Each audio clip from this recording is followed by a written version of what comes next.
Good evening, everyone. Thank you so much for joining tonight's NAMI Texas webinar. My name is Greg Hansch. I am the Executive Director of NAMI Texas. We are thrilled and honored that you've chosen to spend some time with us this evening to participate in and learn from this incredible webinar that we have lined up. I'm going to turn it over to our panelists in a moment here. But first, I just want to make a couple quick announcements and a little bit of housekeeping. I'd like to thank our webinar sponsors. We've been doing a series of webinars this fall. We've had a handful of webinars. There are still a couple more to come after this one. Details about those are yet to be announced. But stay tuned for more information about our upcoming webinars. I want to thank our sponsors of this webinar series. First, the Hogg Foundation for Mental Health at the University of Texas at Austin, Methodist Healthcare Ministries of South Texas, AbbVie, Neurocrine, Otsuka Pharma, and Cedar Crest Behavioral Healthcare System. Thank you so much to our sponsors for making this webinar series possible. Just a couple housekeeping instructions on how to participate today. If you have questions, which I hope you will have for our presenters, you please enter those in the Zoom Q&A box, which you should see on the bottom of your screen. You can also use the chat feature, but if you have questions that you'd like for our panelists to address, please put those in the Q&A box rather than the chat so that we can stay on top of them and address as many questions as possible.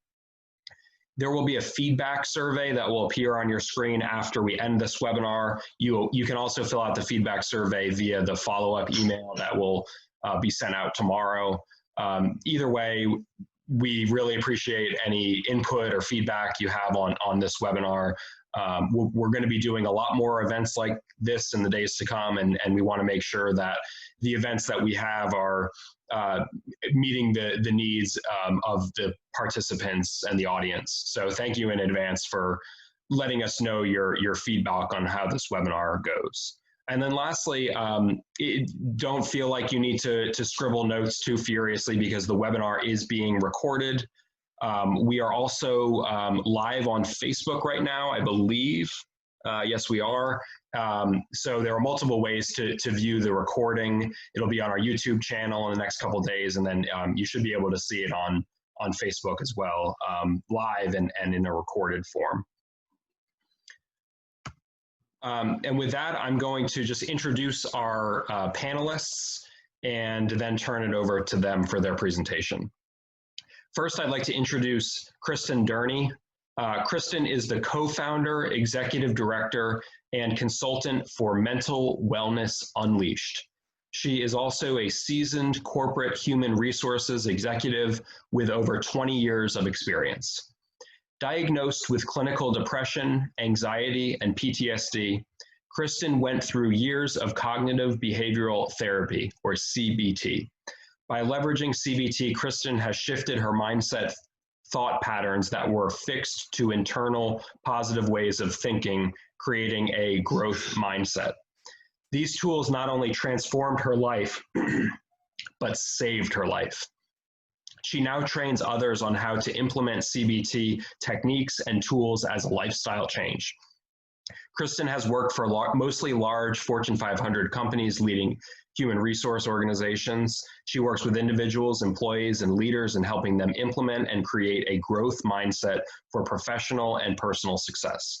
As a coach, trainer, and motivational leader for different individuals, groups, and audiences across multiple industries and organizations, she cultivates resilience and courage to help others overcome obstacles and adversity to find inner strength and empowerment. Thank you, Kristin, for presenting this webinar.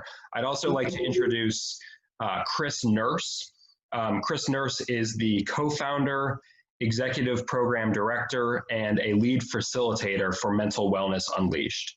She is a learning and talent development and employee experience leader with over 20 years of human resources experience in performance consulting, coaching, and developing high-performing learning programs for employees and leaders that increase performance and employee engagement. Kris has an outstanding ability to inspire and coach individuals to their desired goals. A seasoned facilitator across multiple audiences, topics, and forums in helping others discover what they need to become their best self professionally and personally. I'm really looking forward to this webinar. I've been looking forward to it for a long time to learn more about Mental Wellness Unleashed and about the amazing resources that they offer. So with that, I'll turn it over to our panelists and they'll move forward with their presentation. Thank you both. Thank you, Greg, so much for the introduction. Let's see if I can get to my slide presentation here. I think you have to stop sharing, I think. Sorry, I will turn off my screen share, but I think you should be able to share right on top of it. I'm going to hit stop share right now, and then you'll be able to pull yours up. Okay, great. All right, thank you so much, Greg, for the introduction, and I'm going to go ahead and pull mine up here. So again, I wanted to say one quick thing as well. NAMI has amazing resources. I've been associated with NAMI for years, starting off as a volunteer. They have amazing resources and programs, and I just wanted to say, how grateful I am to be able to, Greg, thank you, be part of this webinar series. It's talk about mental health and open up the conversations and continue to have those conversations. So I kind of want to, before I get started with the presentation, I want to talk a little bit about myself and as it relates to what we're going to be getting into today. So as you can see on the slide here, I am a trauma survivor, and I actually call myself a trauma victor because I'm actually, I like to change the language when it comes to mental health, changing the narrative, changing the way we talk about mental health and how we expose what we talk about in terms of our mental health and ways we can improve upon that is really important. So I experienced trauma when I was a very young girl, and I have to say, disclaimer, was not my loving, beautiful parents. And throughout my life growing up, I always had these memories and these sort of fragmented situations of trauma. And I was young and I wasn't able to express it or understand it or process it. I had night terrors, I had all these things going on in my life. And so the trauma that I went through, it really kind of resonated with me all the way through, middle school, high school, and college. And, when I got into high school, it really got more debilitating. And I had major bouts of depression, major bouts of anxiety, hadn't been diagnosed yet, hadn't told anybody about what I had gone through. And it was really a very debilitating situation. Even though I had all these friends and all these things going on in my life, I felt isolated really and lonely because I wasn't able to share this information. And one of the reasons I also wanted to share my story as well is anybody on this call today, if you're going through anything that resonates with you from around trauma, or as we all know with the pandemic, we have things going on with challenges and struggles with mental health, trying to kind of get out of those dark holes that we go and the hopelessness that sometimes people are feeling. I really wanted to put myself out there and really share my story. So, anybody that resonates with this today on this call or has family members or friends can really, open up that conversation. As we change the narrative of mental health, as we really normalize mental health, we can start talking about this much more so. So in high school, give an example, I was, made good grades, well-liked. I was the captain of the tennis team for 3 years. And, I just had this depression and anxiety, these bouts that would just come about. And I just didn't really understand what was going on. And, an example would be the anxiety that I used to have would be so debilitating that every Sunday I would get anxiety because on Mondays, we played tennis during the weekends, and during the weeks, they would spotlight everybody in terms of who won and the matches and all those types of things. And I would be in the class, we'd wear our varsity garb, and they would announce our names. And I used to get, my hands would get really sweaty, I would get nauseated, lightheaded, dizzy, heart palpitations. And it would start Sunday, and then Monday, I would go in every Monday, and this went on for years. And I hid myself so well in terms of my situation that no one would have known anything. And there were days I would go through where it's like, I can't take this one more day. And, you know, with everything going on in this world today, I just really felt like sharing my story would help, would be able to help others and, you know, really promote the fact that we can get through this. We can get through dark times when we're struggling. In high school, I went into college with it as well. Again, did the same thing in college, you know, the sorority thing, all the stuff you do in college. And, you know, again, was hiding from all my friends. No one knew. I was still processing. Memories were coming back. The fragmented things were starting to get vivid. All my memories were very vivid. And then once I got out of college, I actually had a freight train of memories just coming at me all at the same time. And everything, all those fragmented memories, those night terrors, all those things, it just came together in one. And I absolutely was debilitated. So I wanted to share that because what happened was I knew at that point I needed to get help. So when I got help, I actually went to an amazing cognitive behavioral therapist who was amazing. I call her my angel. And we started therapy. And I was diagnosed, as Greg mentioned, with PTSD, clinical depression, and clinical anxiety. And when I started this therapy, I went through years of therapy.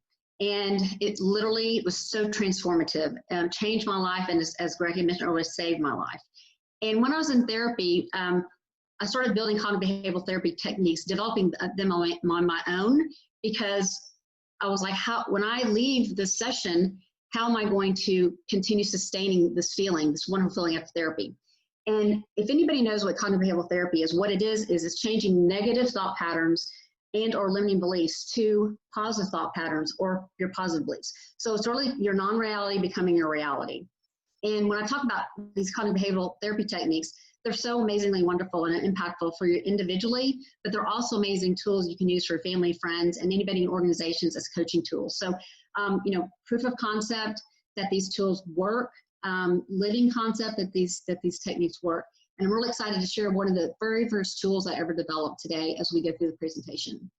And the best part of cognitive behavioral therapy is when you're going through, you know, adversity or challenges or life events or trauma, such as what I went through, you regain your power back, your life back. So very impactful. And, you know, I also want to say people with mental health conditions, you can not only be amazingly successful, but you can absolutely thrive. I'm now a mental health coach, as the next bullet says, and a human resources executive. So again, you can absolutely be that amazing person that you are, reach your major potential that you have, be that very, very best version of yourself. And so today's purpose is to go through a tool, but also to talk a little bit about some more things around mental health as we continue on. So the other thing I'd like to say before we move on is anybody that is struggling and challenging with challenging situations during this pandemic, and anyone that's going through some things, if you're resonating with any of this, you know, we'll have some information at the end, but please reach out to me at any time, and I'll have information for you at the end. Okay, so for some reason it's not moving forward here. Time to the next. Greg, you may have to take over. It doesn't seem like it's okay. Try your right arrow on the keyboard. Right arrow on the keyboard. Should I just stop sharing? Yeah, hang tight 1 second and we'll get it going.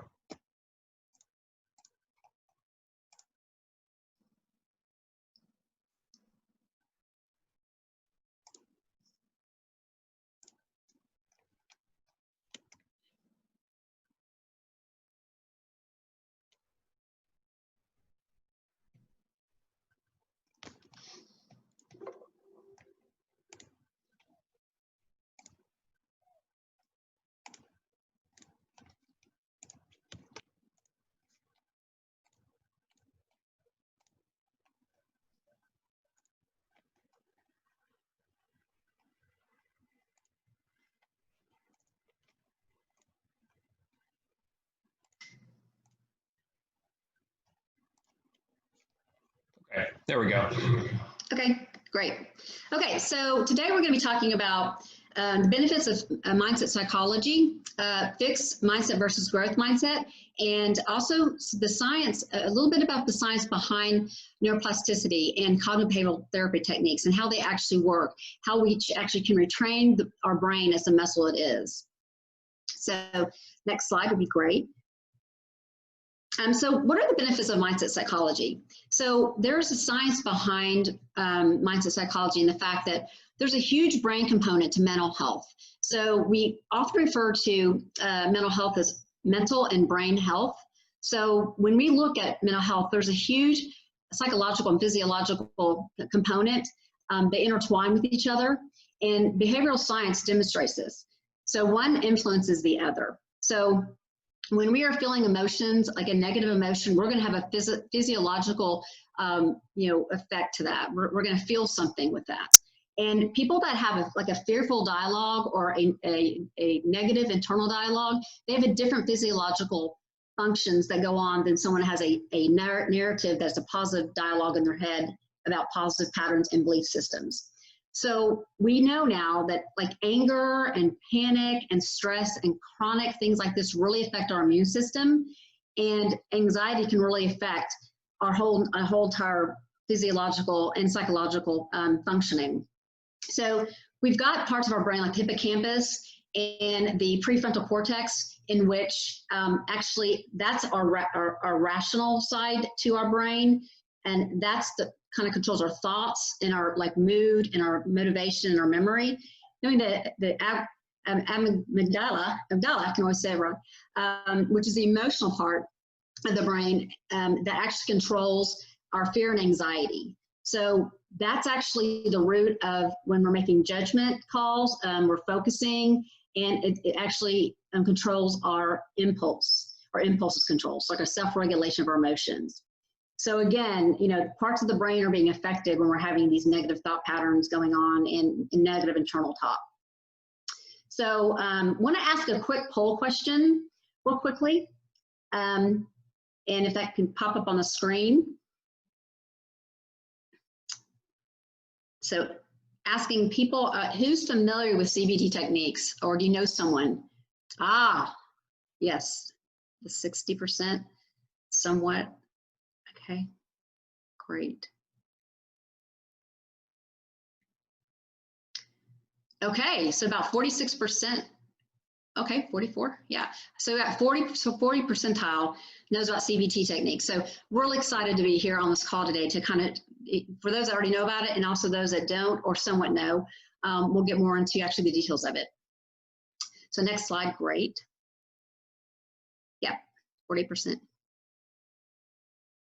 Okay, so we're going to get into, there's a professor of psychology. Her name is Carol S. Dweck, and she's from Stanford University, and she works for Stanford University, and she's got this amazing book called The New Psychology of Success, and I highly recommend getting this book. It's an amazing book. And what she did was she actually did 3 decades of research on mindset and why some people achieve their potential while equally talented people do not. And what she found was the key is not ability. It's whether you look at the ability as inherent and you're born with it versus something that can be developed as a skill. So we now know we can develop these skills through mindset changes and retraining and shifting our brains, and we can actually, and then we're getting neuroplasticity, which I'll talk about in a little bit, but it can be developed. It's a skill that can be developed. So that when we talk about growth versus fixed mindset, growth mindset has that ability, or knows that ability that we can develop these skills. And she also delved into emotional intelligence, which is our self-awareness, our social awareness, our management of relationships, and our self-regulation, which is self-management. And again, showing that actual brain chemistry changes happens when there is a mindset change and shift. Next slide, please. So when we look at the mindset, we look at all of our experiences that shaped our life, our perception of it. So these perceptions of our mindset are all the collections of the thoughts and the beliefs about ourselves and the world around us and how we perceive ourselves in the world and others in the world. And there's also research that's behind the fact that when we're younger and as children, we develop so much of our value system and our belief system. And that's through our parents, through authority figures, friends, colleagues. And so we bring this into our adulthood. And so that's where some of this information around these thought patterns are going to be coming about when we talk about these. So when we look at on the very left below here, we look at how our thoughts drive our feelings, which drives our behavior. So our mindset really does govern our emotions and our actions. And they really do impact the way we interact, we communicate, how we respond to things in life, our engagement. And our thought patterns are established through these life experiences that we're conditioned. So much of what we think in terms of our thought patterns are actually our subconscious. And I call it the autopilot. So when we're actually looking at changing our negative thought patterns to positive thought patterns and belief systems, we're actually trying to get our subconscious of those thought patterns into our conscious. So there's a lot of research behind how this works. So if you think about sort of in your life, you're thinking about when I do things, it's kind of like automatic, like I think this automatically. So it's really getting in and self-reflecting when we're looking at our mindset on how we're going to make those changes from negative to positive. So basically going again from our non-reality to our reality. And, one of the things I wanted to talk about previously is the journey of mental health. And the fact that these cognitive behavioral therapy techniques can really be utilized wherever in your journey. So for me, the journey that I went through was the first, and before I had the mindset changes, was, debilitating, that debilitating feeling where, I can't get out of bed, or I'm trying so hard to get through the day or make it through the day. And then the second part of the journey was where, when I was talking about, you got the needed help from cognitive behavioral therapy that I was in for years. I knew I needed help. So that was my second part of the journey. And the third part of the journey was sustaining my mental health. So that's where all these mindset shifts and changes started really occurring, where I could sustain it. So if I ever felt myself kind of going backwards, I could definitely take these tools and utilize them and get back into sustainability. So mindset really is about doing things habitually. I call it mental homework, where you're doing things around your mindset and doing them on a daily basis. And we'll get into that in a little bit around what that looks like. And what develops our mindset?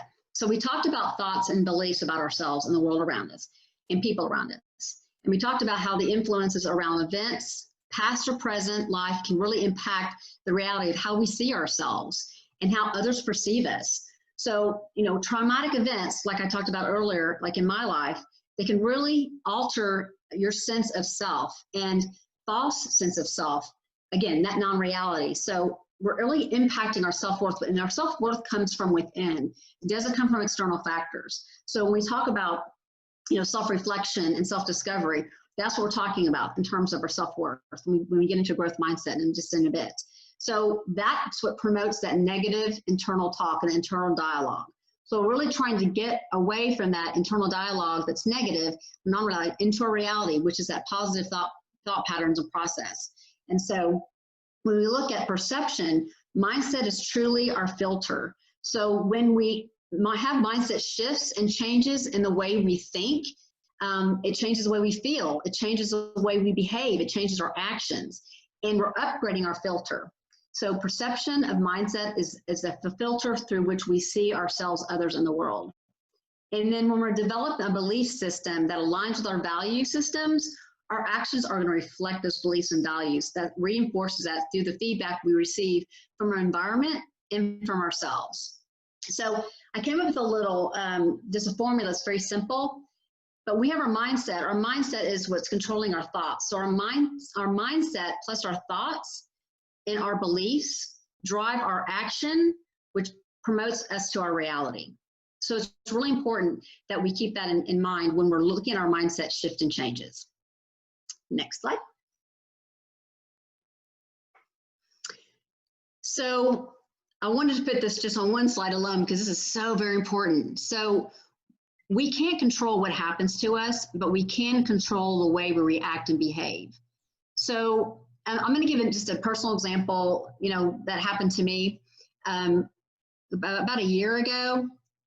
and my doorbell was ringing, and I'm like, you know, what's some ringing my doorbell? It's Sunday at 8 o'clock in the morning. And I finally said, I got to get out of bed and answer this. Well, I actually dove in, my feet dove into 6 inches of water. And what had happened was my condo had flooded out due to a valve that had broken in my bathroom. And my whole entire condo was flooded out. So I lost my furniture, my armoire, my bed, my clothes, my computer, everything. And I immediately went into my mindset mode to say, okay, all right, this is a life event. This is adversity. You know, I always say resilience is a nucleus of all mindset traits. And so when we build up our growth mindset, that resilience comes with it. So as soon as everything was cleared out, they had the dryers going, I sat in the middle of my room and I said, my condo is going to be amazing after this is all said and done. And what that allowed me to do is it allowed me to think, okay, positively. I need to deal with the adjusters, you know, the vendors, all the different things I need to deal with when it comes to insurance and all the other stuff that went through it. And so it allowed my mind to be open with a growth mindset to perceive things on, okay, what's the problem solving that I need to do next? You know, part of resilience is problem solving. How do we look at problem solving as challenges, as opportunities? So what positive is going to come out of this? So that's kind of an example. So again, we will focus on what we can control. A great exercise is to write down on a piece of paper everything that you're thinking about, and then circle those that you can control. And literally, I always say, do this with a pencil. Then erase those that you can't, because it's like erasing them from your mind, and then just concentrate on those that you can control. So it's really important that we remember that. That's the way we regulate our emotions, is when we concentrate on what we can control. Next slide. Great. So when we talk about growth and fixed mindset, what is a fixed mindset belief system?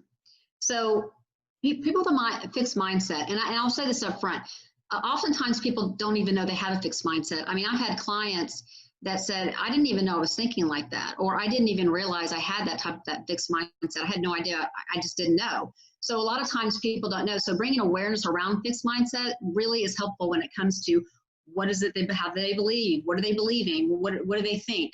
So oftentimes fixed mindset individuals believe this is just the way they were born, meaning this is just the way, you know, I am. This is the way that I behave. This is the way that things go down for me. They don't really look at, okay, what kind of things can I develop in terms of abilities and skills? We talked about that earlier with Carol Dweck, that, you know, again, that ability that's to demonstrate a skill and develop a skill. And they often feel that others who excel and are successful are just natural. Like I always hear about the natural born leaders, right? And there's natural what they do. I'll give an example. You know, I was a competitive tennis player and played in USTA tournaments, as well as, of course, the tennis team in high school. I was a natural athlete. I oftentimes didn't, you know, practice as much as others. And there were people on the tour in our tournaments that, you know, were not as athletic, but they were there practicing, you know, more than I was. And I got beaten by a couple of those people. And so that's what woke me up. So that just shows you examples of, if you know, you can really set your mind to do what you need to do and want to do and develop skill sets and really work on those. And again, it's sometimes other people have to do things harder than others, but you can excel with whatever you want to do. And fixed mindset, they often avoid challenges as it may affect their self-value and self-image.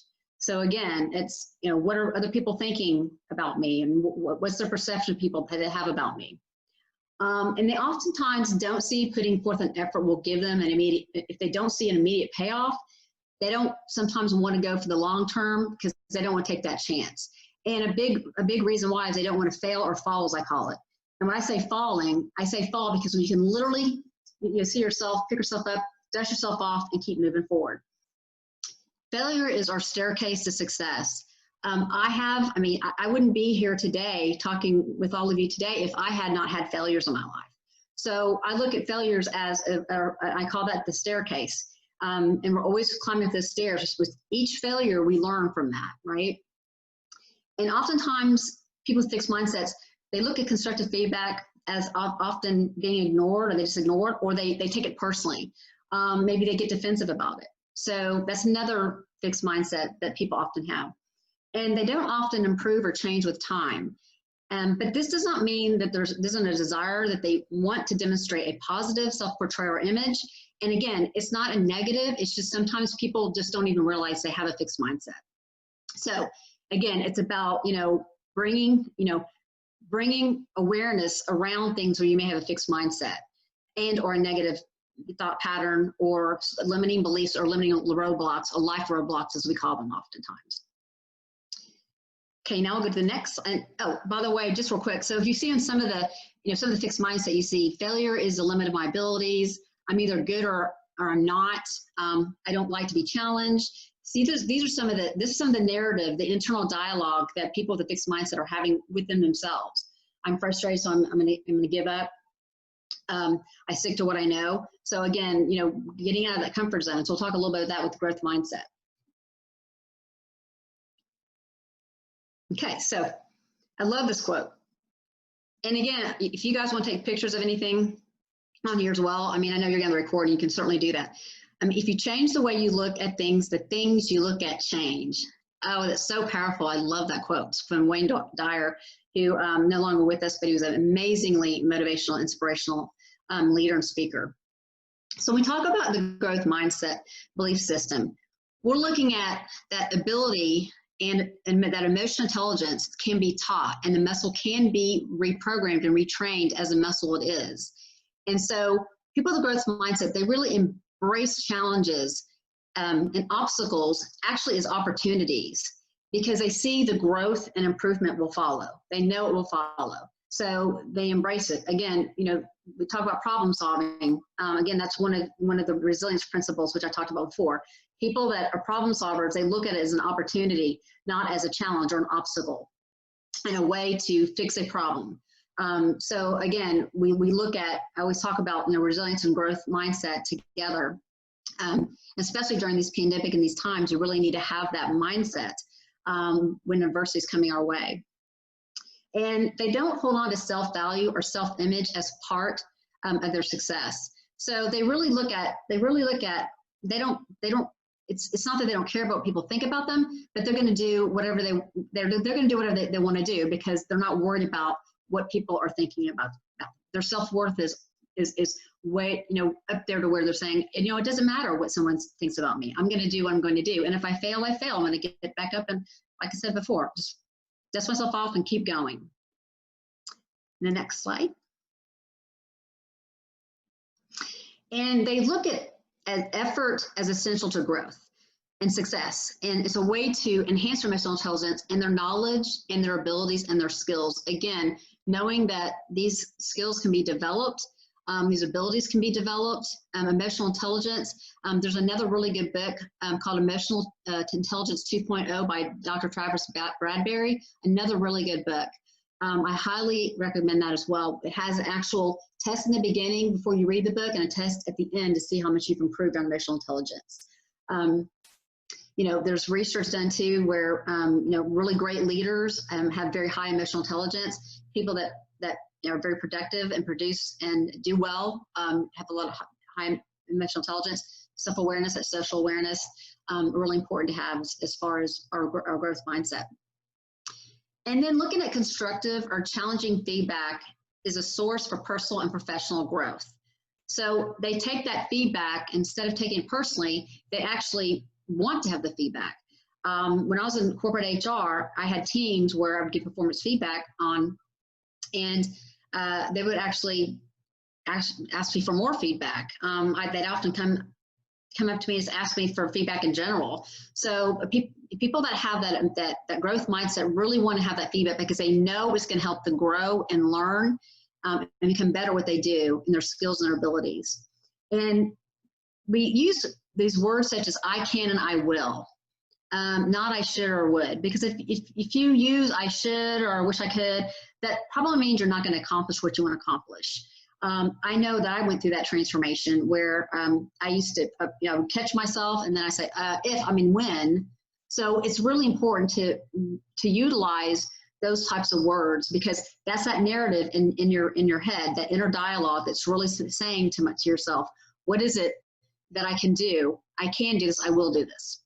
And they believe they can do anything they set their mind to.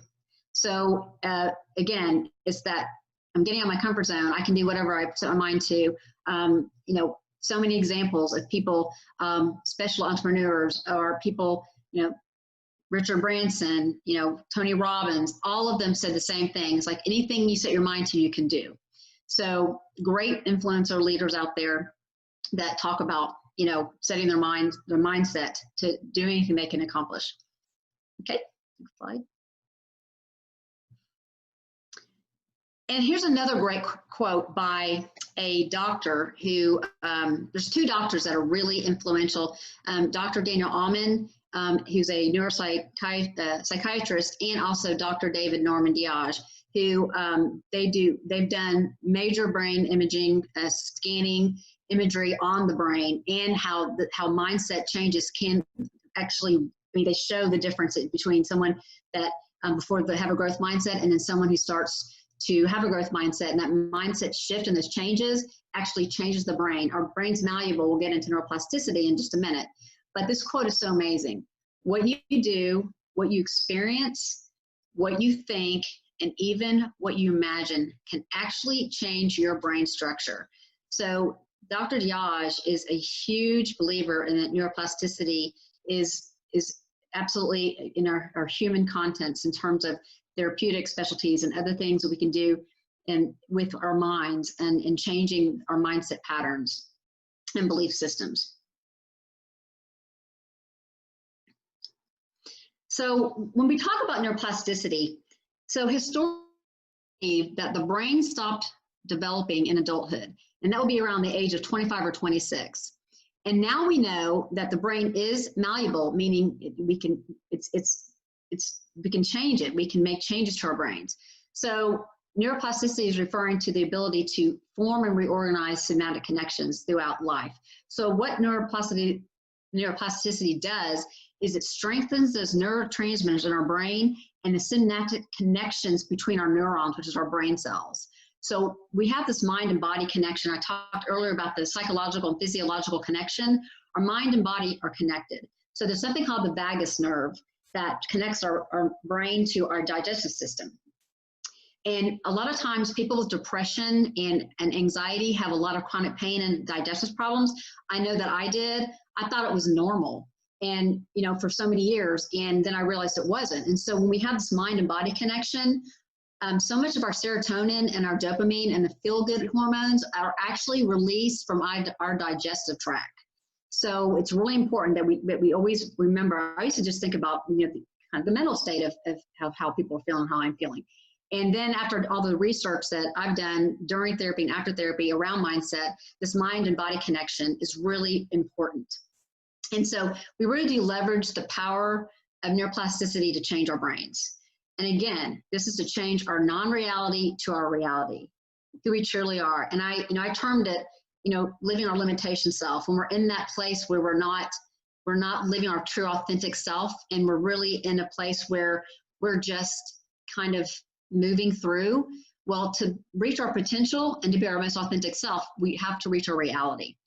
And again, that's switching, and we're going to get into that in just a minute.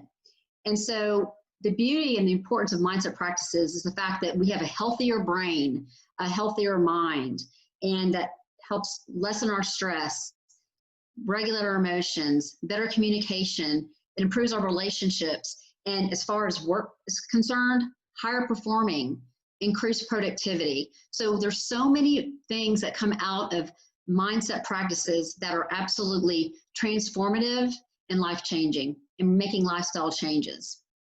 That's a little bit of neuroplasticity. I could go on and on. The science behind the brain is fascinating. So I could go on and on and on and on. We could have a whole entire module just on that. Okay, so next slide. Great. So let's talk about the importance of mental hygiene. So mental hygiene is just as important as our physical hygiene. And you know, when we develop positive mindset, we disinfect our brains from ants. And ants are automatic negative thoughts, okay, or talk, that inner dialogue. And the reason it's called ants is because it comes from everywhere. You know, you've got the right and the left and coming from above and below. And so that's kind of what ants do. So, when we look at things in our life right now, especially with the pandemic, we've got news, we have, negative things going on, certainly the election just got over with, societal issues. We have other things that we're struggling with, adversity, life events that are happening, the isolation, quarantining. So we've got a lot of things going on. So we really want to disinfect our mind from those ants. And when we self-manage our self-care, it's so important that we're eating healthy, we're reducing our caffeine, and we're staying hydrated, and we're getting plenty of sleep. And, one of the things that I love that Dr. Amen quoted on, he's like, we need to love our brains because we can't see our brains, right? We can see our physical self. So we know when we need to either get in shape or do more for ourselves in terms of diet, the way we feel, but we can't see our brains. So we have to make sure that when we're putting things, when we're eating certain things, we're exercising, that we know that we're feeding our brain with healthy things. And that includes shifting our patterns in the way we're thinking. And you really want to focus on those 4 circles. And the first one is that psychological and mental. So again, talking about our mindset, mind shifts and our changes, and ensuring that we're in a good place mentally, because it's going to, again, go back to our mind and body connection. So looking at our psychological state and making sure that we are healthy in that space. And then we look at our physical self. So again, like I said earlier, eating healthy and getting exercise, moving and exercising is really important. And then our social connection is, really important, especially now, because when we have human connection in person with each other, there's actually, when we touch each other, we hug each other or have eye contact, there's a chemical release of those feel-good hormones. So it's really important now in a virtual setting that we keep those human connections up somehow. And when I say somehow, meaning, there's been very creative ways to do those types of things. I've had clients tell me, they're doing different types of things. And one of the things I always tell them is, like, when we don't have eye contact, it's hard for those chemical reactions to occur. So doing things, voicing, like getting on the phone, not just Zooming, but actually having any type of connection that's more than just a Zoom call. It could be, like I said, the phone call or the panel calls or whatnot. Just having like group settings where you're having that human connection and you're having that laughter. Laughter also releases that hormones as well in terms of the feel-good hormones. So again, finding ways to keep those social connections up. I've tried to do panels. I try to connect with people. I've been reconnecting with people that I haven't connected with in a while. And so again, social connection is really important. And then we look at that spiritual connection. So when I was in therapy, for me, the spirituality part was really important. And everyone has their own different spirituality. But it's really just what's that higher being that you can go to and call on when you need to, when you're going through some issues and challenges, especially now in this day and age. So again, those are the 4 aspects that we really want to make sure that we have balance on. Because we'll talk a little bit more about balance, but if one's out of balance, sometimes they get off kilter. So you really make sure that we're looking at all 4 of these areas. Okay. So what are some mental hygiene practices? So when we look at mental hygiene practices, we look at expressing gratitude for what we have and and living in the present. So we can't live, if we're living in the past or we're worrying about the future, we can't live in the present. But if we live in the present, you can't live in the past, or you can't you can't worry about the future. So having gratitude and that mindfulness and, being intent on being present is really important, and having that gratitude. Implementing a morning and nightly mindset rituals are really important as well, and I'll be talking about those in a little bit. And also looking at what we can control, again, not what we can't, and structure your goals and your weekly and daily goals around that. So, I make every Sunday, I write down what's my week going to look like, and oftentimes my month. You just kind of, what are those things we can do? And, another wonderful practice that I always talk about is what gets scheduled gets done. So when we focus on what we can control, we can schedule things and get those things completed. And then reducing stress and increased mood, our energy, our blood flow, and focusing on that mind and body connection. I keep going back to that mind and body connection. It's really important. Again, talking about that psychological versus physiological. Those are really important to keep those connected. And then looking at journaling and envisioning the improved version of yourself that will emerge from these challenging times. So what are we learning from what we're going through right now? What can we take the positive from that? And I want to actually ask a question, and if people want to put the, I think Greg in the chat box, what are some mental hygiene practices and self-care things that you're doing for yourself right now? Anybody? Any mental health practices? Yoga, yes, yoga is a great one. Gratitude, absolutely, being mindful and present. Tai Chi, journaling, making a daily to-do list, I love that one. Therapy, yes, absolutely. Journaling's huge. I can't wait to get in the journaling part. Meditation, absolutely, absolutely. These are fabulous. Exercising, yes. Turning screen, oh, this is a bit, I love that, turning the screen off after 9 o'clock. Walking, music, prayer, love this. Reading, spinning, oh yes, compute. You guys, this is great. Listening, yeah, for things are thankful for. I can't wait to get to our morning or rituals. This is, you guys are on top of this. This is great. Therapy, yes, absolutely. Oh, these are all, thank you guys for participating. This is great. Yes, oh gosh, I write three good things that happen. Attitude, gratitude. This is fabulous, everyone. Oh my gosh, thanks for sharing. This is great. Wonderful. Thank you so much. These are great. So we're going to get even more into talk to someone who I know will be honest. I love, that's a great one. You know what? That's a really good one. Trusted Pilates, trusted advisors and people that you can trust. You know, we're talking about mental health today and reaching out, and you know, reaching out is a strength. Massage, just another absolutely wonderful one. Reaching out is a strength, and as we continue to open the conversation and change the narrative and really start normalizing mental health, this is what we need to be doing. So thank you for sharing all those mental hygiene practices. This is really amazing. This is a great group. Okay, we're going to get into some good stuff now. Okay, great. So, all right. So let's talk about the tool. Okay, this is a tool that one of the very first tools I ever developed that was absolutely one of the most impactful, transformative tools that I've ever developed in terms of, and it seems simplistic, but it's absolutely majorly impactful. So what we do is we'll take, you know, what is a negative thought pattern, talk, or limiting belief that you have? Whatever that is. An example would be, I'm worried I'm going to fail. Okay, or where I'm going to fall. Change that, do a 180 shift, and replace that with the complete opposite to say, I can do anything I set my mind to. Okay, so again, we're making that shift. And sometimes the first 3 or 4 days, it doesn't feel completely natural, but it will absolutely, once you start doing this habitually, it will absolutely come. And again, we're talking about going from a non-reality to a reality. So you want to take this new shift, this new positive thought pattern belief. And again, when we're doing this, we are focused on our belief system, right? So doing this in the morning, and we're going to get to morning rituals here in a minute, but doing this in the morning, writing it down, doing it in the afternoon, writing it down, doing it at night and writing it down. And when you're doing this, you're going to write it down, you want to say it, and you want to hear it. So the more senses we can use when we're having mindset shifts, the better. So hearing, talking, writing it down. Writing it down gets it from your head to your conscious onto paper. And so it's so very important that you do this habitually for 21 to 30 days. So again, in fact, in our mindset module, we have a whole action plan on this exact thing. So whatever that negative thought pattern, limiting belief is, you're taking it. And remember, you have to remember, so many of these limiting beliefs are ingrained from childhood.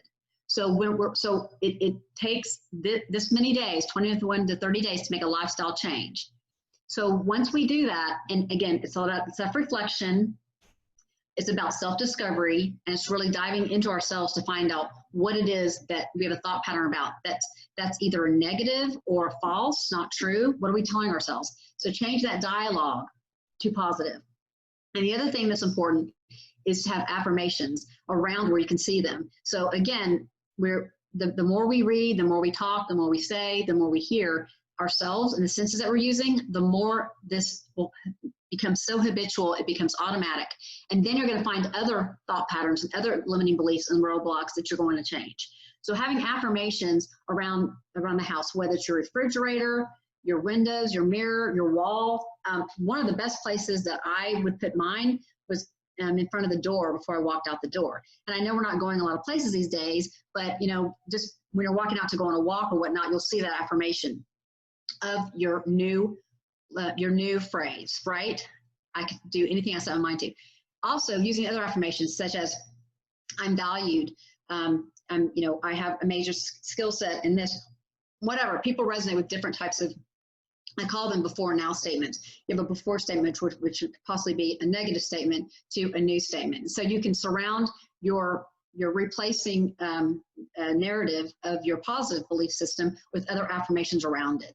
It's a beautiful thing. I mean, it's amazing how your mind really starts to say, oh my gosh, this is true. This is true about myself. This was a negative thing. So again, one of the best practices I would say for the 180 shift tool is when not only you're saying it out loud, recording it on your phone and actually listening to it before you go to bed. Because again, you are listening to it before you go to bed and it's getting into your conscious.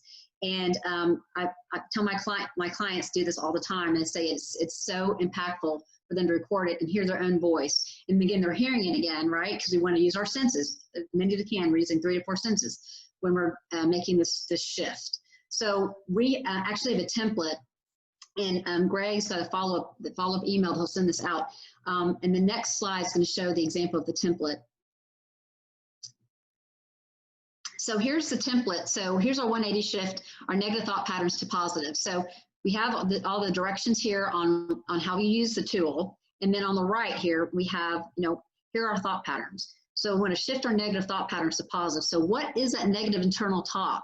What are you telling yourself? What are those false interpretations of something that you are thinking that's limiting you? And then shift it to that 180 shift statement. And so the left is what your statement in terms of your negativity is, that thought pattern. And then the right is going to be your replaced new shifted pattern that is a positive thought in your belief system. So this template will be available. We'll have a link that you can actually go to get this tool if you want to. So very powerful, impactful tool. And so this is another one of my favorite quotes from Mental Wellness Unleashed. Just imagine if you let go of who you aren't and become who you are. What would you do and who would you be? That's really impactful, because when we're living our limitation self, we can't reach our potential, our true potential, like I said before. So, when I emerged from my situation and I became my authentic self, I was able to reach all kinds of things in what I want to do with my life. My true potential, being authentic, being our true selves is so important. So this is another great quote, that I always love to share with people. It's really very impactful when you think about that, just letting go of who you aren't, right, and become who you are. What would you do? Who would you be? So another favorite one of mine. Okay. So here we're going to talk about the rituals, and everybody, you pretty much hit on so many of these rituals, and I'll kind of talk about mine. So I have morning and nightly rituals, and so one of the things I do every single morning is I drink a huge amount of water, because when we're sleeping, our brains get really dehydrated. So we want to make sure we're hydrating our brains, because that's really going to help our cognitive abilities and our decision making, our problem solving. So water first. Then I meditate, and people can meditate in different ways. So you can meditate on your own. There's applications or apps you can use, including Headspace and other apps for meditation. And some people actually have a guided meditation, like through audio. Then there's guided imagery, which is different from meditation. It's the ability to basically, and you can Google, I've got a great link that I wish I could have shared on here, but if you want it, you can certainly email me. I'll be happy to give it to you. But guided imagery is actually looking at a visual, and it guides you through something that calms you. Like if you like the beach or the mountains, or let's say maybe you like to hike, or maybe there's you like the sound of the water on the beach, the wind, or whatever calms you, being in nature. And then what happens is when you watch that guided imagery video, whenever you're in a stressful situation, you just think about that guided imagery and that visualization, and that will take you to that place, and it's going to calm your anxiety and your stress. And it's really going to reduce that cortisol level, which the cortisol is our stress hormone. And when we have that anxiety and fear, which is pretty much the root of all emotional conditions, that's going to calm us down, and it's going to help us regulate our emotions, which is one of the, another one of the principles of resilience is self-regulating our emotions. Again, not what happens to us, how we respond to it, but these types of things can help bring us down to where we have the ability to have those conversations and not react emotionally, but react logically when we're in situations, especially with adversity and in challenging situations. Then taking a walk just for 20 minutes, moving and exercise is really important to get your blood. Do that. And also I read for 20 minutes, and it's not anything related to work. It's something where it's a learning, or it's something that brings you pleasure, something where you can really just, again, helps your cognitive, get your brain going, get you functioning, really get you in a good place. And, the other thing that I would say is also I know the winter's coming, but when you walk, you're getting that vitamin D as well. But one of the big ones, and y'all mentioned this, and thank you, because you guys had some really wonderful ideas on this, journaling. I actually have two journals. I have a gratitude journal, and I have a journal that I just write in. I love the gratitude journal because I always write 3 things, no matter how big or small. I mean, it could be you just took a walk and you ran into your favorite flower, or you saw how green everything was, or whatever it is that brings you happiness. Just 3 things of gratitude. And I can go back to my gratitude journal, and I can look at go back and look at all the things I'm grateful for, and it absolutely, for me, just uplifts me. So, we talked about living in the present. Well, that takes gratitude, and that takes mindfulness, and living intently and on purpose. So those are the rituals I do for the morning, and do them habitually. That helps you with your mindset, because it really gets you in that space. Some people dance in the morning. So, I have clients that do a lot of different types of things. So, but anyway, morning rituals are really important to get you going and get your day started. Nightly rituals, for me, is about celebrating your day. What 3 things went really well? What three things can you celebrate for the day that happened during the day? Again, no matter how big or small. Reading your 180 shift, read that out loud, write it down. Again, we talked about doing this at night. And in addition to that, I always say, someone said this too, in the comments, which is great, is turning off your phone, your social media, your tablets, your computer, not only because you're starting to calm down. Some people turn it off a couple hours before they go to bed. And that way, and the other thing I will tell you about these types of situations, when you are looking at your computer, it's emitting blue rays, which actually can affect your sleep. So, for the longest time I had insomnia. And so doing these types of nightly rituals really helps with calming us down and letting us, letting us sleep. Actually going to bed at the same time is also another really good ritual. If you can do that, I know that can be hard, but that lets us have that rhythm going that all of our bodies have. So they say try to go to bed at the same time every night and wake up in the morning at the same time. Sometimes that can be hard, but it really works really well. So those are the rituals. And so now I want to just do a poll. So do you have morning rituals that you do? Let's see the answers. Yes, sometimes, no, or want to get started. Let's see.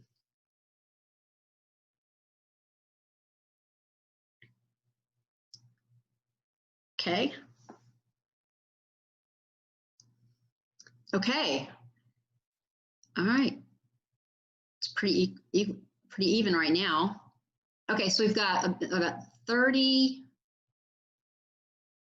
This is a great participation, guys. Thanks so much. This is great. Want to get started? Okay. All right. So we're about 30, yes, sometimes, and then we've got 33 that want to get started. Okay. All right. Well, so this is the day today. Today is the day to get started. This is great. Okay. Great poll. Okay. Great. Okay. So now this is we already went over the majority of these, but I wanted to give examples of things you can do to get your morning ritual started. And what's amazing about this is once you start doing a morning ritual, it'll become a lifestyle habit. So you want to continue doing this habitually. So we talked about gratitude. We talked about focusing on the present, meditating and guided imagery, and monitoring your thoughts. Again, back to the 180 tool, the 180 shift tool. Daily journaling we talked about, exercising, and celebrating successes. So I just wanted to have some examples for everybody to go back. And again, you can take a picture of this, or you can obviously go back and look at the recording as well. So just wanted to give some examples. Okay, next slide. Okay, so now we're talking about breaking free of limitations. So when we're transforming our mind, we're really living with the belief that your mind and your abilities can be developed throughout your life. So establishing your mindset, we've talked about that, removing self-imposed false perceptions from past conditioning, and really leaning into our unlimited beliefs. So believing so strongly in yourself and with your potential that you can do anything you set your mind to do. And your focus is always aligned with your purpose and your why. And you're wanting to accomplish whatever you possibly want to. I mean, we sit down, we talk about our purpose and why. We actually have a module on that as well, about purpose and your why, and how important it is to make sure that we love what we're doing personally and professionally, and we're kind of putting this together. Self-identity, basing our identity on our realities, not perceptions that's shaped by past events that we talked about earlier that we've been conditioned, again, usually starting in our childhood. And then we have self-talk that I talked about earlier, about saying things such as I can and I will versus I should and I would, or if I could. So speaking and thinking with conviction and with intention.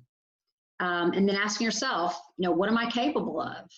And it goes back to your unlimited, I call it your unlimited self, actually. You can do anything you want to do, set your mind to. And, with this tool, it's going to be really helpful to shift those patterns into that mindset shift where you're really shifting, okay, yes, I can do this. And, this is my reality versus my non-reality. So again, the purpose of this is to get to what is our reality and what does that look like? Okay. Okay, so we're coming to the end of the presentation here, but I wanted just to talk about a couple of we've got our motivational mindset module, which is great, which is kind of, it goes even into more information around what we've been talking about today. So, I would love to get on, we're going to have some information here in a minute, but love to get on a free discovery call and talk about where you are in your journey. If you want to talk about just where you are, how to use the tool better that we just talked about. So we have other modules such as managing anxiety and stress, which actually goes into what are triggers, what are different coping mechanisms, what can we do to reduce our anxiety and stress, give more information around what causes anxiety, why we have anxiety. So that's a really good module, as well as circle of awareness, which is kind of around what I talked about earlier around the circles, psychological, our physical, spiritual, and our social. And circle of awareness is a really good module because it really talks about how we need to make sure we're balancing our life in the areas of our life so everything is on key. If things are off, then it kind of gets our whole circle of awareness wheel unbalanced. So that's a really good one for checking in to see if your life's really balanced in your personal professional life. And then limiting self-limiting beliefs is a really good one because it talks about how beliefs are formed, these blocks, why they're formed, how we can identify them, and then how we can eliminate them. So these are all really good modules. Again, love to get on the phone with you if you want to talk about any of these modules as well as the tool itself. So these are some great programs. So I think we're coming to the end here. So again, I'd love to continue having this conversation. So again, Greg's gonna be sending out a link that has the calendar on here for a discovery call to assess where you are. And again, anything you want to talk about, you can also you can actually email me directly at Kristin Durney at Mental Wellness Unleashed. And we have other resources available. We've got a really amazing subscription to a monthly community tribe that Chris and I had actually just started in November, and it's the second Wednesdays of every month, and we share tools and techniques and content. It's a great tribe. I I didn't talk about this, but when I was going through a lot of the situations I was going through, I felt like I never had a me, like I was doing this all by myself. So one of the reasons we built this tribe is to build the support, to have a me, to have, having mental health conditions or struggles or family members. So, love this tribe. We have other resources, as you can see, that are available with Mental Wellness Unleashed. And also follow us on Instagram, LinkedIn, and Facebook. We have some great things going on Facebook, on LinkedIn. We've got monthly ask the coach a question. We have self-discovery Sundays. We have Nugget for Your Noggin. We have some other really great things, content that's free and available for everybody if they want to join our Facebook group. So with that, I think, Greg, we can open to questions. And anybody have any questions about anything, about what I've talked about or anything else that may come in? Let's see. Someone just sent something in the chat. Just a thank you message. I'll second that. This was a fantastic presentation. We haven't had any questions submitted through the Q&A, but I can tell folks really enjoyed learning about this. One person asked, any CBT books that you recommend? Oh my gosh, I have so many. Yeah, so Dr. Daniel Amen has one that's really good. It's called Change Your Brain, Change Your Life.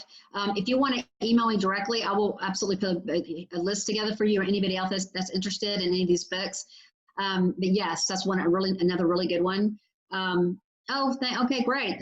Okay, yeah, absolutely. So anybody, please email me directly. I'll be happy to, compile a list of whether it's guided imagery, CBT techniques, and books on those. I've got, there's another one called Extraordinary, can't remember, but it's by Vishen Lakhiani. I have to look it up. But again, that mindset from Carol Dweck is another good one, but I have a plethora of ones, so just email me. Any other questions? Okay. Francis says, best presentation ever. High praise. And thank you, Francis, for being here. Thank you. And thank you so much for letting me, be here to be on this journey with you. I'm so blessed to be able to be on this call with everyone. And I'm so glad I was able to provide something maybe that hopefully is going to be helpful, especially during this pandemic. Everyone just really hold on. It's going to be okay. We're going to get through this. But again, I'm definitely here for support if you need me. I've been there through all three phases. So again, just let me know. And Kristin, there's a question in the Q&A saying, I have clients /self who know what they need to do, but have roadblocks. How do you work with that situation? So that's a great question. So I would definitely, I wish we had more time, Greg. I'd love to do another webinar on some of these other tools. There's the Eliminating Self-Limiting Beliefs is a really great module. And I think when the roadblocks happen, it's kind of, again, back to the 180 tool that I talked about, that narrative that's negative and or your self-limiting beliefs. Those are those roadblocks. Those are where you're telling yourself something and it's not true about yourself. So those roadblocks are really those self-limiting beliefs that I talked about. So really diving into what and we have a whole self-reflection, a whole thing, a whole questions around that exact thing. How do you get past those roadblocks? So if you want to reach out to me, I'd love to talk to you about, how I can further help you with that. But it's really about eliminating those self-limiting beliefs because those are the roadblocks. Excellent. Thank you for that, Kristin.